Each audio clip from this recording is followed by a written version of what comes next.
MLB just requested help in the form of a federal mediator. Now, that's different than an arbitrator. An arbitrator would have legal power to come up with a solution and mandate it.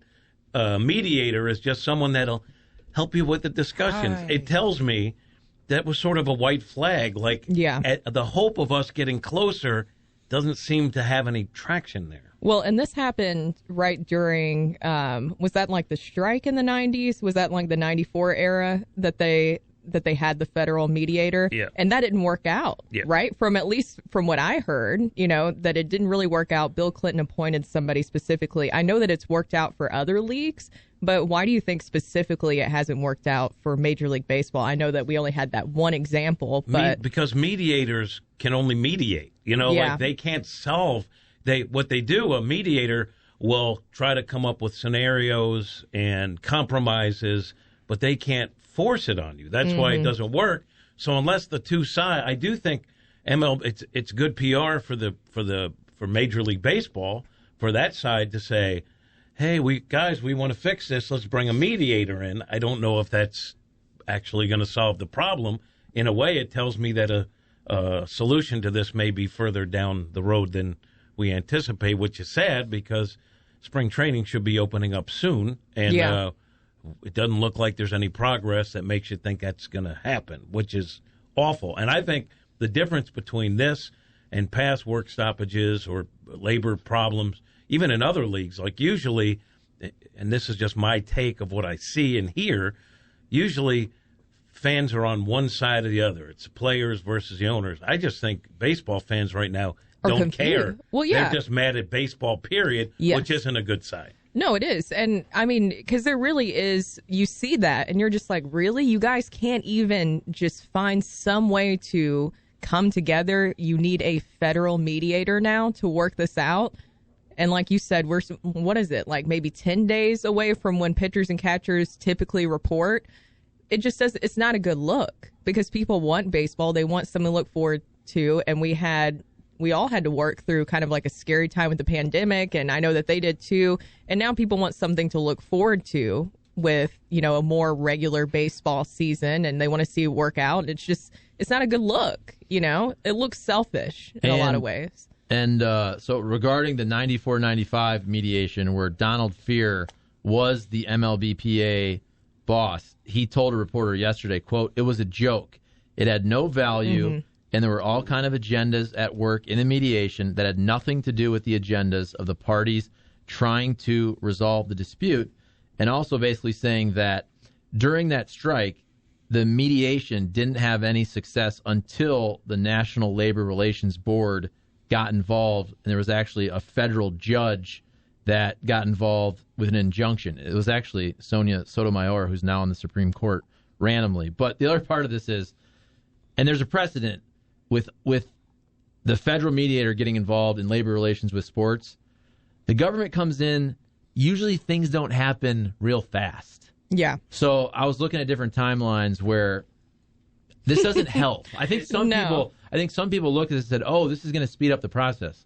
I think it's the exact opposite. I think that's what they were. I feel like that's what the league was hoping it would look like to the public. Like, look at us. We're asking for a federal mediator. We're really trying to get this fast track. But people are like, wait a minute. No, this isn't helping anything. This is just going to continue to stall it. And I think people lose or don't get the difference between an arbitrator and a mediator. A mediator is just there as someone to try to get the two sides together. Exactly. They're not together. Generally, a mediator isn't going to do it. They use that in divorces a lot, right? Or I can tell you from personal experience, even sometimes property litigation. and it doesn't work. Right, and to me, a great example, you bring up divorce, but to me it's probably before the divorce, it's basically marriage counseling. But there's no ability to actually strike a deal. Like, you don't have the power. There's no legal standing. You're of helping. The mediator. You're helping influence. Yeah. At this point, in theory, I think it's also very confusing to understand what exactly they're all fighting for, because I feel like there needs to be a little bit more transparency with that as well, of what exactly each side is fully wanting in this and why. I feel like that would at least help explaining that to fans. so that people would understand why maybe this isn't moving along so quickly. Because at least what I've gathered is that from the Players Association side, they're wanting to put more money in the pockets of players that aren't, up there making those huge giant contracts and all that stuff. So basically starting out in their career in baseball, getting more money in the pockets of those kind of players. I think, and there's some journalists who have laid out what some of the sticking points are, but someone close to it told me that it doesn't necessarily mean that those are the big issues that are dividing the two sides. Don't believe everything you read because one side or the other. So I don't really know, but I don't care what the issues are. Baseball just got a scare. I mean, the whole country got a scare, right? So now, even after baseball came back, fans were slow to come back. Yeah, you know so why? It wasn't even like a real season. Right. Yeah. Because their lives had changed. And, the thing about, you take a place like St. Louis, what you do is you come home from work and you put on the Cardinal game. Yeah. Well, if you weren't going into work and your life's changing and maybe you're more conscious of certain things, you fell out of the habit. Then you just had a stretch where at the end of the season, Cardinals were on a roll and baseball was doing well and fans were back at the ballpark and you had normalcy and you had some momentum.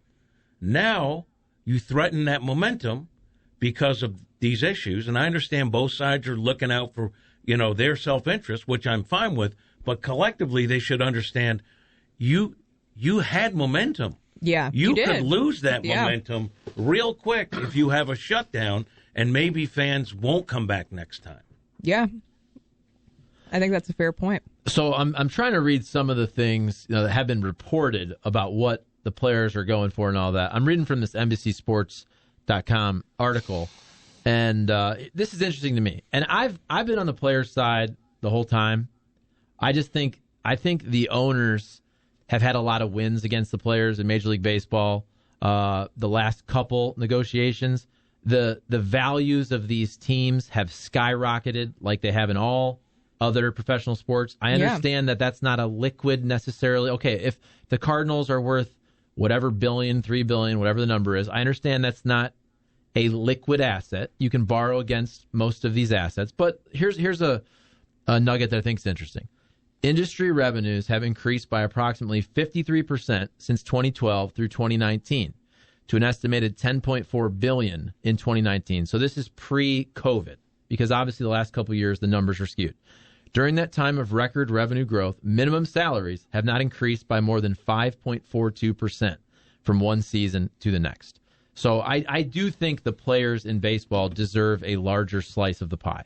Well, and I think that, you see these huge giant contracts with Major League Baseball, and it's not about fighting for that. It seems like that it's more about fighting for those guys. Because you hear, we've talked about it on here before, seeing the minor league baseball stories and what they have to go through to even make it to the bigs and all that stuff. And even when you make it to the bigs, maybe sometimes the money is not as much compared to what they probably should be making. But I just think, at least I feel like I'm more on the player side as well, because you do see that. You do see, you see some of the struggles of these players making it up there and all that kind of stuff. And you also see how much revenue that these teams are bringing in. And I don't think it's crazy that the players would want to get some of that slice of the pie. Oh, I it's hard for me. Like, I see the player side. I understand what the owners are going through.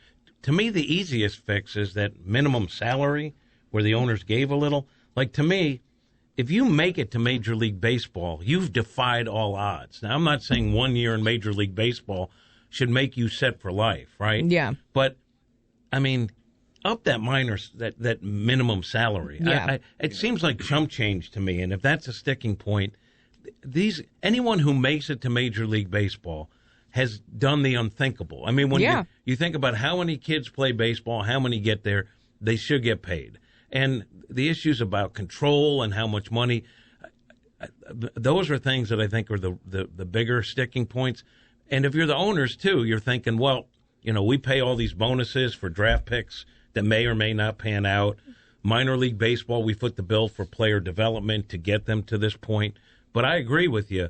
there's so much money and so much revenue, and as Charlie points out, you never get a professional team that goes down in value. Your major investment is always gaining value, which is the most important thing for any investment. So, yes, it seems like there's enough money to go around where we could be able to handle these issues, well, I would think. Yeah, and I feel like with the announcement that, we brought up with yesterday, the fact that they're going to need a federal mediator, it was Major League Baseball that's asking for that, right? So now the Players Association has to agree to it, correct, in order for the third party to even come in.